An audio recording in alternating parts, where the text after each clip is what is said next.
नहीं, पुलिस पर दरअसल मैं कविता सुनाना बंद कर दिया हूँ। ये विकास भैया सुनाते हैं, मैं दरअसल बंद कर दिया हूँ दादा, जब से चालान का रेट इतना ज्यादा बढ़ गया।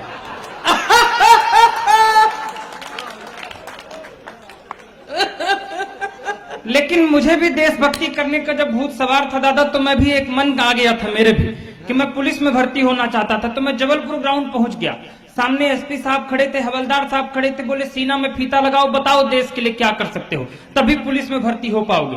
साहब एकदम खून उबल रहा था एकदम, मैंने कहा मैं देश के लिए अंतिम सांस तक लड़ सकता हूँ। खुश नहीं हुए, बोले दूसरी बार फीता लगाओ सीने में, बताओ देश के लिए क्या कर सकते हो, तभी पुलिस में भर्ती हो पाओगे। साहब लहू का कतरा कतरा देश के नाम कर सकता हूँ, और क्या करूं, तब भी खुश नहीं हुए। बोले अंतिम मौका दे रहा हूं, ठीक से फीता लगाओ और बताओ देश के लिए क्या कर सकते हो, तभी पुलिस में भर्ती हो पाओगे। हम सीना में फीता लगाए और सांस फुला के बोले दादा भाई हम कह साहब ऐसा है कि हम 1.5 लाख तक दे सकते हैं।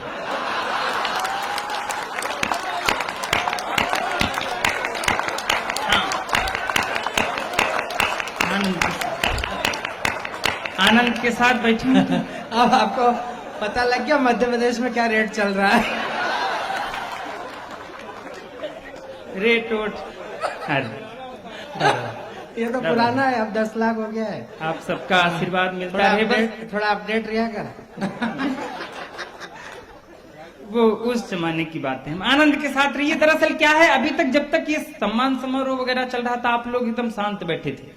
इधर भाभी जी लोग भी कुछ आई हैं, उनके वजह से कुछ श्रीमान जी लोग, भैया लोग, ऐसे पतिदेव लोग बैठे थे एकदम डरे हुए, इस तरह मुंह बना के बैठे थे जैसे इस समय हनी ट्रैप से नेता अफसर डरे हुए।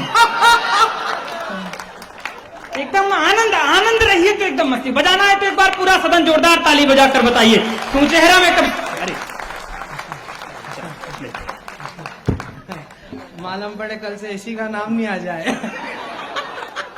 ऐसे ही आनंद। दरअसल अभी विश्वास नहीं हो रहा था कि आप लोग श्रोता ही हैं, मेरे धोखा हो जाता है। विवाह के पहले मैं एक बार और आया था सतना कवि सम्मेलन पढ़ने, मैं उस समय गीतकार भी बहुत अच्छा था, दादा संचालन कर रहे थे, मुझको खड़ा कर दिया। हाँ ऐसा होता है। मैं विवाह के पहले जब आया, मैंने 15 मिनट तक आंख बंद करके गीत पढ़ा। अब जरा शंका थी थोड़ा थोड़ा कि जो लोग श्रोता नहीं है वो बताएंगे कि अंतिम पंक्ति में श्रोता ही बैठे हैं। हम 15 मिनट तक आंख बंद करके गीत पढ़े राजीव भैया की तरह। जब आंख खोले तो केवल एक ही श्रोता बचा था, बाकी सब चले गए थे। हम प्रणाम कर लिए उसको, हम कहे भाई साहब आपको मैं दंडवत प्रणाम करता हूं, बताइए मैं आपके लिए क्या करूं। आप ISI मार्क एकदम श्रोता है, बताइए मैं आपके लिए क्या करूं। तो वो हाथ जोड़ के बोला भाई अब कुछ मत करिए, और अगर आप शांत हो जाते तो मैं ये कुर्सियां और माइक लेके चला जाता, मैं टेंट वाला बैठा हूं। आप शांत हो जाते, एकदम ताली वाली बजाते रहेंगे तो थोड़ा अच्छा लगेगा।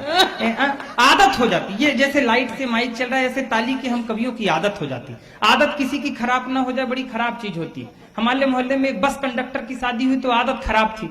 शादी की पहली रात जब अंदर गया तो बीबी से बोला कि थोड़ा और खसको, अभी 2 सवारी की जगह और खाली है। तमाम तरह की समस्याएं इस देश पर हैं, लेकिन आनंद के साथ रहिए। मैं ज्यादा कोई ऐसी बातें नहीं करूंगा।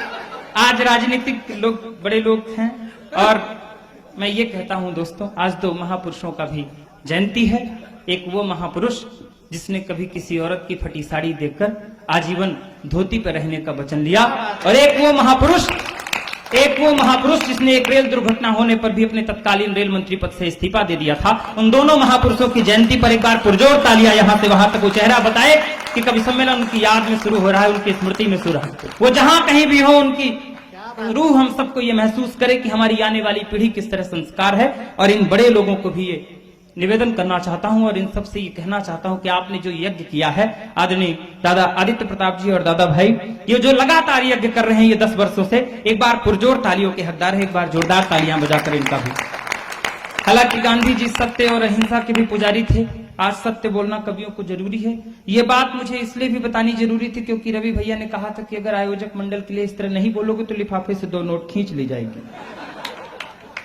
तमाम आनंद। राजनीतिक बातें कोई करनी ही नहीं चाहिए नीलांशु भैया, राजनीतिक कोई बात नहीं। अभी चुनाव निपटा है, चुनाव से एक बार निपट के आइए तो ऐसा लगता है कि जैसे कुंभ नहा के आ गए।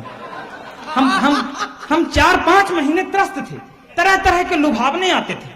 एक नेताजी चुनाव प्रचार करने गांव पहुंचे तो बाहर से खड़े होके बोले, कहीं इस बार हम लोगों को फिर से वोट दीजिए, विकास होगा।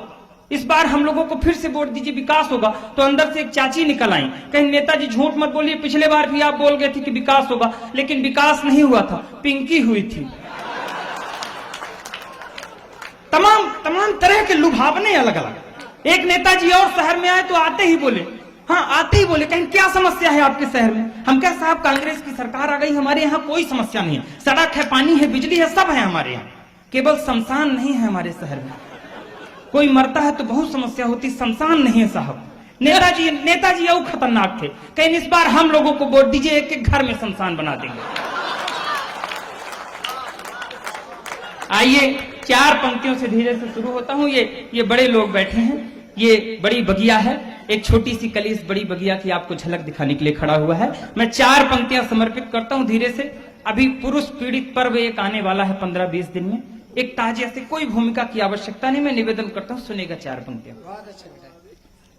कि इस दौर में श्रीमान पति हो गया बेहाल, इस दौर में श्रीमान पति हो गया बेहाल, घर वाली मूलधन ब्याज मांग रही है, उपहार मांगने की है परम है प्रथा पुरानी यहाँ, उपहार मांगने की है प्रथा पुरानी यहाँ, चूड़ी बिंदिया सिंगार साज मांग रही है, दौर महंगाई वाला इतना है विकराल, बीवी जो कभी न मांगी आज मांग रही है, सोना नहीं चांदी नहीं गहनों के बदले में इस करवा चौथ में प्याज मांग रही।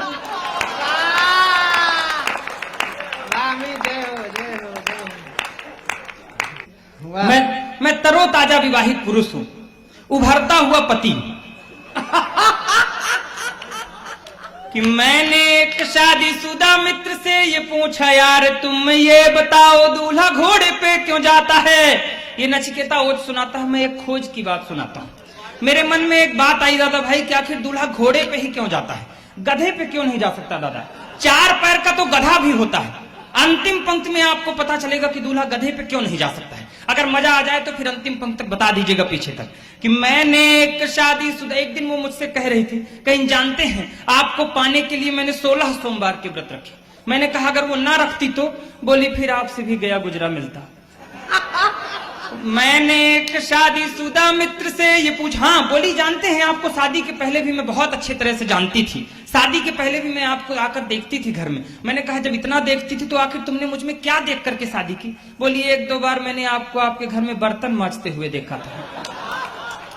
मैंने एक शादीशुदा, अंतिम पंक्ति तक पहुंचिएगा कि दूल्हा गधे पे क्यों नहीं जाता है। मैंने एक शादीशुदा मित्र से ये पूछा, यार तुम ये बताओ दूल्हा घोड़े पे क्यों जाता है? उसने कहा जो यार याद मत दिलाइए, सोच कर उस दिन को आंसू आ जाता है। राज की बात यह मैं तुमको बता रहा हूँ, हालांकि कुंवारों को न बतलाया जाता है।